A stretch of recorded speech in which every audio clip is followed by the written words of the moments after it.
Alright, so we're going to do part 2, internal anatomy of the mussel. The first thing it wanted you to do is to carefully separate the mantle from the top shell. So you can see that has already been done here. But just so you understand what it looks like, down here on the bottom shell there's this huge kind of like thin tissue here that's really fused onto the shell, and this is the mantle. And it looked just like this on this top shell. But of course we've already removed it from the top shell there that you see.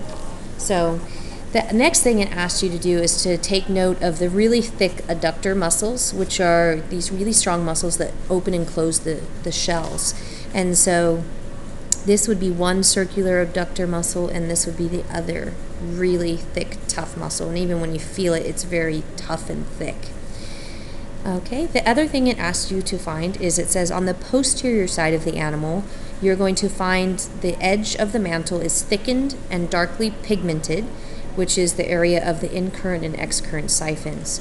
So again, this is the dorsal side of the animal by the hinge. This is the ventral side of the animal by the opening of the shell. This side over here is the anterior, and this side over here is posterior. So right over here on the posterior side, you'll see that the mantle is very light pigmented, and then all of a sudden, right over here, it starts to get really dark.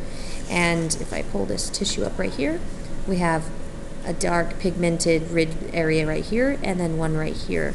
Now if I turn the animal kind of upward towards the camera, let me see if I can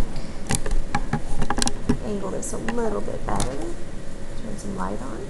What you can see is that there's an area where water is flowing in this pathway, which is this darkly pigmented area, and then this dark pigmented area right here, kind of right by this big muscle here, is another pathway where water flows. And it's your job, based on reading your lab, to figure out which one would be which. Okay?